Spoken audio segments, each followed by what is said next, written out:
So last night, after it's released 2 days ago, and with life getting in the way and family and stuff, my friend and I went to see Jurassic World Dominion last night at the cinema here in Darlington at the View Cinema. These are my thoughts on it. Rock until you drop. Dance until your heart stops. Rock until you drop. Alright everyone, Jody Paul here. Welcome back to Magpie Movies and welcome back to another brand new movie review. Yes, as I said in my introduction, my friend and I travelled to our local View Cinema here in Darlington and watched Jurassic World Dominion, the end of the second trilogy and apparently the end of the saga or franchise as such from this, for this time being, I guess. I mean, our journey began back in 1993 when Jurassic Park came out. Then there was The Lost World, Jurassic Park 3, and then The Long Way, and then Jurassic World Fallen Kingdom, and now we find ourselves at Jurassic World Dominion. It's a franchise which has now got 6 movies in it. It's got a massive following. There's t-shirts, any kind of memorabilia or merchandise. Jurassic Park is a well-known brand, especially if you're like me, born, mid-70s, and then through the 80s and 90s, and it came out. It's part of your childhood, so you look forward to these movies coming out. I know personally, in 1993, I went with my mum to the Warner Brothers Cinema in Newcastle, which is now, I think, part Northumbria University. They ripped it down, so that cinema is no longer there.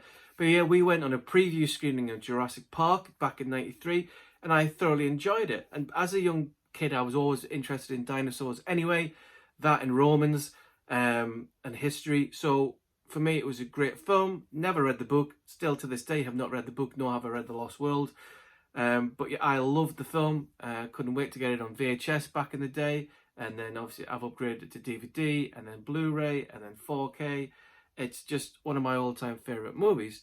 So when Jurassic World franchise came out, I was all aboard with it. So yes, that is kind of the history of it. From my personal perspective, I've enjoyed every single one of the Jurassic Parks or Jurassic Worlds.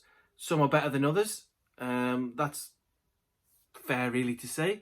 But of course, so let's talk about Jurassic World Dominion. Yeah, so it's on for about 2 hours. I didn't see it in IMAX, I just saw it the normal screening. We've got obviously Chris Pratt's back, Bryce Dallas Howard's back, Sam Neill, Jeff Goldblum, Laura Dern, they're all back. So I don't know if this, I'm not going to do this as a spoiler free, but if this part is a spoiler of it, then I apologise. The whole idea of it is that the dinosaurs are now fully roaming the earth, like at the end of Fallen Kingdom. And there's a company called Biosyn, I think that's correct, who have kind of taken over the mantle of InGen, who then won this contract to be the kind of like an area which is a Noah's Ark as such for the dinosaurs, where they can all go, and it's a sanctuary for them. But across the world, these giant dinosaur or prehistoric locusts are ravaging harvests and cornfields across the world. However, Biosyn have manufactured cornfields and harvests, but these locusts are not eating them. So basically, the plot of the story is, have Biosyn manufactured these massive prehistoric locusts to destroy crops across the world, but not their own ones, to make a profit, become an evil organisation, a bit like, I wouldn't say InGen was, but it kind of went that way. And it's up to our heroes to try and figure it out. On the back of that, we've still got the girl, the clone from Fallen Kingdom, who is in it. We have Blue's daughter, Beta, who's in it. Yeah, so basically that's it. Film itself, thoroughly enjoyed the film. I'm going to go positives and negatives. The dinosaurs were great in it. It was really good to see the Dilophosaurus back in it. We've got a few new dinosaurs in there. T-Rex is obviously in there. Triceratops is in there. Some Stegosauruses. Paralysauruses. I think that's the right one with the big on the top of the head. Can't remember the actual names. But like other ones, you know, we've got the Indominus Rex was brought in. The other raptor was brought in from the other previous movies. We've got all new dinosaurs in there as well. Is that, you know, from very going in to watch a film to be entertained from start to finish. Yeah, it did its job. Thoroughly entertained by it. It was a bit slow to begin with, as it tells you where the characters from the Fallen Kingdom are now, and introduce, the original cast from '93's Jurassic Park in there. It got a while to get going. Brings in new characters as well. The baddie, as such, reminded me a lot of Steve Jobs, and I thought I recognised him from somewhere, and it's the actor who plays Uncle Ben in Amazing Spider-Man 1 and 2, but it did kind of give off a Steve Jobs kind of Apple director kind of, when they do those presentations of the new iPhones and iPods or whatever. It was that kind of character I thought that was being portrayed. Doctor Wu's in it, still in there. Yeah, so it was good. Practical effects, brilliant. Yeah, so negatives, again, I'm not going to try and get into it. As I said previously, it kind of took a while to get into the movie itself. And they're also, now we've all watched Ghostbusters Afterlife, and if you haven't watched it, it's good. And there's a lot of homages there to the original couple of movies in there.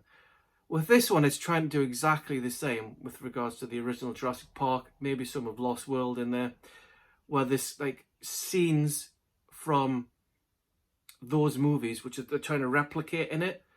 Like the scene where Lex is looking out the window with the torch and you can see the dinosaur's head come down and then it shows the teeth.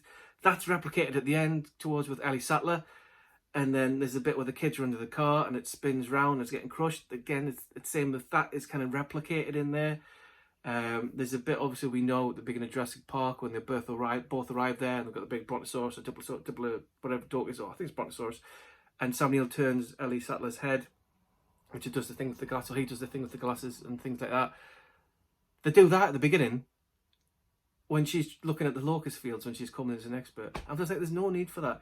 And then the worst part is at the very, very end, and this is not spoiling it, T-Rex is there, and there's a big circular kind of monument, and he goes around and he walks past it and puts his head in the circle, so it looks like the Jurassic Park / World logo. And I thought, not really needed, to be honest. There's that, and then there's another part of, we're all brought up on, facts as well as Jurassic Park and Lost World and all that raptors are really fast. They are fast predators. But there's a scene in this where Bryce Dallas Howard's character Claire gets chased across some rooftops by a raptor and she's outrunning it. How is that even possible? It's the same at the beginning of Jurassic World where the T-Rex, which can go up to 30, 40 miles an hour, and she's outrunning it in high heels. But yeah, there's that. There's a lot of things in there where you're like, come on, could have been a lot better. But the original characters, like Sam Neill's character and all that, didn't seem out of place. It was nice to have them in there. But yeah, so those are the kind of the negatives I've picked up on within like less than 12, 14 hours since I watched the movie. But so positives and negatives there. Overall, I thoroughly enjoyed the movie. It's not the worst of the franchise. It's not the best of the franchise. To be fair, like I said, I like all of the movies. This isn't going to be up in the top 3. That'll probably be the first one, the third one, and then World. This will probably be second bottom above Fallen Kingdom. Although I like Fallen Kingdom, and I don't want to say it's bad, which it isn't that bad, but it's not as good as all the rest. So yeah, so that's kind of my quick review of Jurassic World Dominion. I hope I haven't put any spoilers in there for it. I don't think I have. As an overall rating and score-wise, I'm going to give this a 7 out of 10. I just felt, and I even said to the wife this morning, as well as my friends last night, that it's almost like the second part of the trilogy has gone out with a whimper.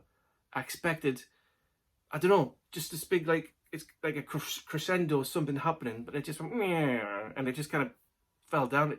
It just felt like the franchise was ended with a whimper.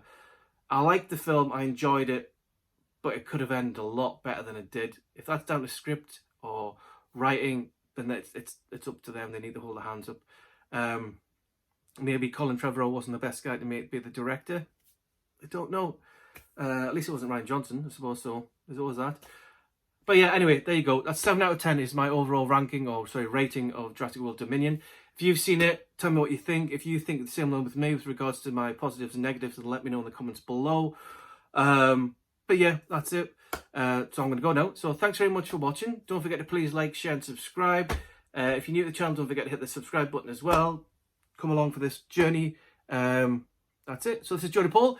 Last Surviving Member of Magpie movie, saying what we do in life echoes in eternity. And quite disappointed with Jurassic World. I'll see you all in the next video. Bye for now.